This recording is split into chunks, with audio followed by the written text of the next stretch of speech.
Galera, hoje a gente tá aqui para falar do 6º episódio da série Ahsoka, com o episódio intitulado Far, Far Away, ou Muito Distante. Troll foi encontrado, mas não voltou. Você entendeu por quê? Troll tá mais forte ainda. Ezra Bridger também foi encontrado, mas não sabe toda a verdade. Vem comigo, porque depois da vinheta a gente vai destrinchar esse episódio sensacional sobre a volta de Troll e Ezra Bridger. Vem comigo!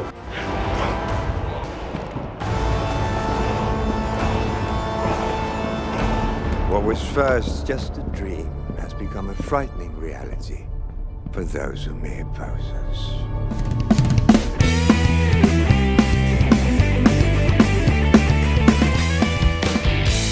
E aí galera, Spótico na área, eu sou o André Burer e desejo que a força esteja com cada um de vocês. Se é tua primeira vez aqui no canal, seja muito bem-vindo, muito bem-vinda e considera fazer parte da família deixando aqui a tua inscrição desde já. Junto com toda a galera, não esquece de a qualquer momento do vídeo você deixar também o seu joinha, que nossa, é importante demais pro YouTube entender que você tá curtindo o nosso conteúdo e quer continuar recebendo esse conteúdo. Bora pra análise do episódio muito distante. O fato de uma nova galáxia existir significa que o mistério do desconhecido entrou em cena. Novos planetas, novos sistemas, novas criaturas, novas ameaças, talvez novas criaturas iluminadas pela luz da força. O episódio começa com a única aparição da nossa grande protagonista, a nossa Togruta querida, a possível candidata à entidade luz da força. Na cabeça da Ahsoka não tinha que encontrar o Ezra era um sacrifício necessário, mas não foi assim que a Sabine pensou, e o Huyang foi cirúrgico ao dizer para Ahsoka confiar na força de uma certa forma, porque para Sabine poderia ser a única escolha viável, com treinamento ou sem treinamento da Ahsoka. Essa ideia de que o mapa tinha que ser destruído para o Troll não voltar, o Huyang deixa escancarado na cara da Ahsoka que era uma ideia dela, Ahsoka Tano, mas não era uma escolha para Sabine, e cada qual faz as suas escolhas. Dali para frente a gente entrou no momento gigantesco de easter egg, né? Quando ela desiste da conversa então e fala pro Huyang contar uma daquelas histórias que ele contava para as crianças lá no Templo Jedi, né, com as histórias, com os volumes 1, 2 e 3 das galáxias, das histórias da galáxia. A Ahsoka diz que sempre gostou mais do volume 1. Estaria ela falando do primeiro filme de Star Wars da história, que na verdade é o episódio 4, o primeiro filme lançado por George Lucas, Uma Nova Esperança? Ou estaria ela falando do episódio 1 realmente, né, Ameaça Fantasma, que é justamente o que conta toda a história bonita que envolve o Anakin Skywalker, né? E aí o Huyang então começa, ao invés do clássico Era Uma Vez, Filoni reservou pra gente um baita easter egg daqueles, olha, de fazer suar o olho de dentro pra fora. O Huyang começa a história que a Ahsoka pede então. Há muito tempo, numa galáxia muito distante, fazendo realmente muito sentido para essa frase icônica que começa todos os filmes de Star Wars, mas agora num novo sentido e muito mais profundo, porque realmente eles estão em busca de uma galáxia muito mais distante, que é a galáxia que é onde fica Peridea ou Perideia, que é aonde está o nosso grande vilão da série. Entrando então no segundo momento do episódio, que é realmente quando o Olho de Sion chega, né? E chega até quente, né? Com marcas de queimado aqui, né? Chega lá em Perideia ou Peridea e a gente já logo de cara entra num cenário todo rochoso, meio nublado, né? Um planeta completamente novo, como eu disse, né? Dali pra frente, daquela hora que o Olho de Sion chega, sai do hiperespaço já numa nova galáxia, a partir dali é tudo novidade pra todo mundo nesse universo de Star Wars. Logo de cara a gente vê a Morgan Elsbeth encontrando ali com 3 bruxas poderosíssimas também lá em Perideia, que é, segundo a própria Morgan Elsbeth, a terra natal dos Dathmiri, ou das Dathmiri, que são os ancestrais dela própria, Morgan Elsbeth. Portanto, um planeta que foi, como o próprio Baylan Skoll disse, um reino de bruxos, né? Um reino decaído de bruxos, que um lugar muito antigo, a grande mãe líder recebe então a Morgan Elsbeth e já sente que um fio tá solto, porque elas têm o dom da premonição, elas têm o o dom de sentir o futuro. Ela não gosta de saber que a Sabine tá ali porque a Sabine carrega alguma relação com a força, sim. Ela identificou que a Sabine é uma candidatíssima em potencial para virar uma Jedi. E já manda logo prender a Sabine para não deixar ela se transformar numa ameaça. No entanto, a Sabine tá super ressabiada com o Baylan Skoll porque ela já sacou que ele não tá muito afim de cumprir o combinado, né? Que é fazer com que ela se encontre com Ezra Bridger. Mas a coisa toma depois um outro ar e eu já volto nisso. A grande expectativa então é para a chegada de Mythrol Nuruodo, ou como eu digo para os íntimos apenas Grande Almirante Troll. E finalmente ele vem, ele aparece dentro do seu grande destroyer imperial, que foi o mesmo destroyer usado no último episódio onde ele apareceu na Batalha de Lothal, na animação Rebels, que foi aquele destroyer que foi abraçado pela Ultra Purrgil, e dali, a partir do contato do Ezra Bridger com a força e assim se comunicando com a Purrgil, ele sai de Lothal em destino a outra galáxia, que agora a gente sabe, ninguém sabia exatamente para onde eles tinham ido, né? Mas agora foi com aquele destroyer, e um destroyer bem avariado, a gente percebe que ele foi meio que reformado, tá funcionando ainda, né? E cheio, repleto de Stormtroopers, mas não são qualquer Stormtroopers. Vocês viram que as armaduras estão rachadas, que as armaduras estão remendadas, usando o ouro como mecanismo de emenda, né, das rachaduras. Um próprio novo capitão, um novo personagem, o Capitão Enoch, usando uma máscara dourada, dando até um outro ar, até mais sombrio ainda pro comando desse capitão. E da mesma forma que Marrok era, na verdade, uma armadura preenchida com pura magia de Dathomir, que é aquele gás verde que saiu ali, algo me diz que essas Irmãs da Noite, a Grande Mãe usou de bruxaria, de magia sombria, para preencher cada uma daquelas armaduras. Existe inclusive uma história, uma revista de Star Wars que conta sobre um vírus que foi espalhado entre a tropa, e tivemos a existência por um pouco período de tempo, mas tivemos dos Stormtroopers zumbis. Será que nós estamos diante? Dave Filoni fez uma adaptação, breve que seja, mas talvez tenha feito dos zumbis Stormtroopers? Senão não faria o menor sentido o Troll virar para Grande Mãe e falar: vou precisar mais uma vez da sua magia. Por que mais uma vez? Qual foi o uso anterior? Então tá aqui uma pulga na minha orelha, mas pode ser que esses soldados sejam pura magia sombria da Grande Mãe. O que eu posso dizer é que a chegada de Troll foi exatamente do jeito que eu tinha imaginado. Lars Mikkelsen, que deu a voz, emprestou a voz para a animação Rebels para fazer o próprio Almirante Troll. Ou seja, é a mesmíssima voz com a cara do ator, e é um baita de um ator porque ele entendeu a essência do Troll. Altamente estrategista, um cara que pensa em todas as possibilidades com calma e com sangue frio. Troll, que é natal do planeta Rentor e ele é da espécie Tis, finalmente entendeu que não bastava apenas sair da galáxia que ele estava ali em Perídea, mas ele precisa garantir que o Ezra Bridger não venha atrás dele. Afinal de contas, o Ezra Bridger o derrotou. E ele, como um grande estrategista que não é sensível à força, por isso que ele tem que cooptar para ele pessoas que têm uma certa sobrenaturalidade, no caso a Grande Mãe e as Irmãs ali da Noite, ele sabe que o Ezra Bridger, se vivo estiver, é uma grande ameaça para ele. Assim como a Ahsoka Tano é uma grande ameaça para ele, e ele não gosta nem um pouquinho de saber que a Ahsoka pode vir atrás dele de alguma forma. É por isso que é bem a cara do Troll mesmo ele olhar para Morgan Elsbeth e pedir toda a ficha corrida da Ahsoka Tano, onde nasceu, quem ela conhece, o que aconteceu no passado dela e blá blá blá,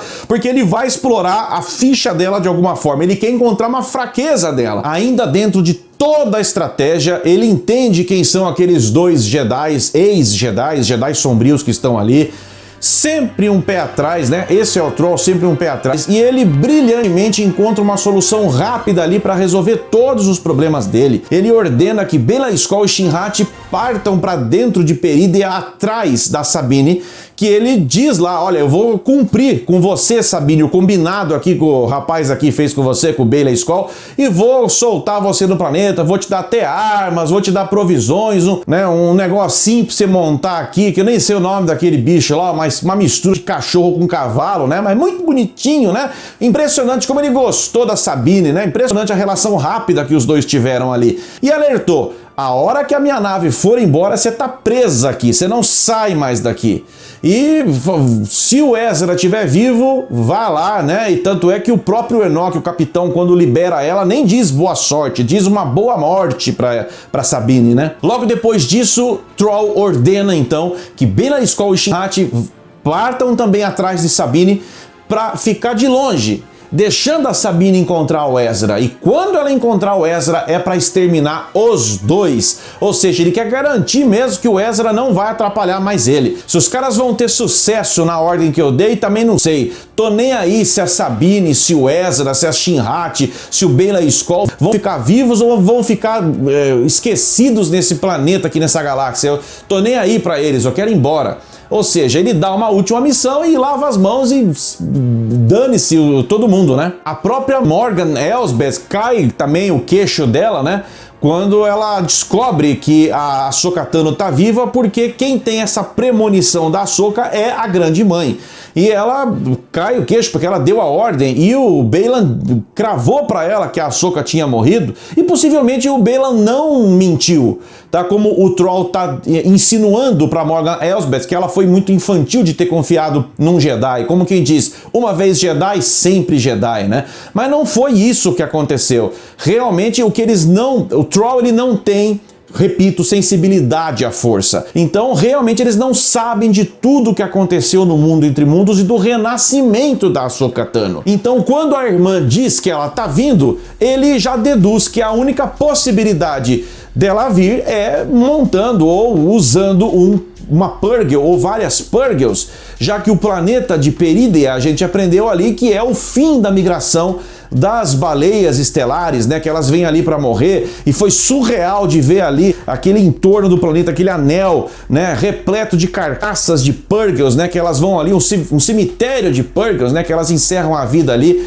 Achei um cenário assim realmente sombrio, mas extremamente fantástico de se ver. Uma outra coisa que passou pela minha cabeça, mas sem comprovação nenhuma, só lembrei dessa cena, quando lá na série Mandaloriano, quando o Mandaloriano tá aí pelo hiperespaço, viajando pelo hiperespaço, uma longa distância, e o Grogu tá curtindo ali aquelas luzes azuis do hiperespaço, o pequeno Grogu vê ali as silhuetas dos Purrgils, né, meio que navegando ali ao lado deles, ele fica todo impressionado com aquilo que ele viu. Claro que naquele momento, nós até falamos aqui no canal, era uma referência direta às Purrgils que a gente viu lá em Rebels e que libertaram Lothal dessa grande ameaça que era o Grande Almirante Troll. Vocês já pararam para pensar se de repente aquelas Purrgils são as Purrgils que estão conduzindo paralelamente a eles no hiperespaço a nave da Ahsoka com o Huyang rumo a Peridea? Já pensou se o Grogu acabou olhando a viagem da Ahsoka? Que louco que seria aquilo? Delírios à parte da minha cabeça, foi muito bacana de ver também, antes de voltar lá para Peridea, né? Esqueci de falar isso,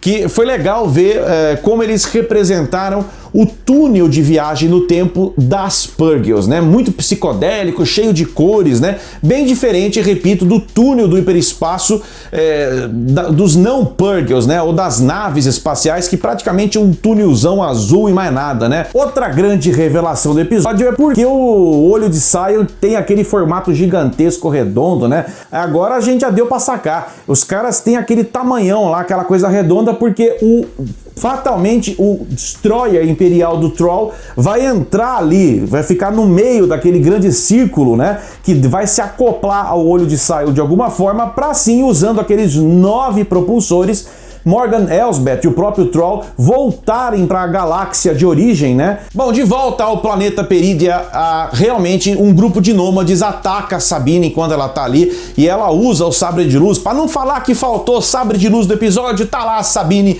empunhando o sabre de luz que era do Ezra, né? E lutando ali, usando os treinamentos que ela teve ali, e conseguiu derrotar a galerinha e seguiu viagem com o seu meio medroso meio de transporte ali, né? Que eu não sei o nome daquilo, gente. Seria um cão-valo? Mais adiante, o cão-valo, então, ele fareja criaturas. E essas criaturinhas bonitinhas que tem carregam a casa nas costas, feito umas tartaruguinhas, que na verdade parece um crustáceo, sei lá, com aquilo.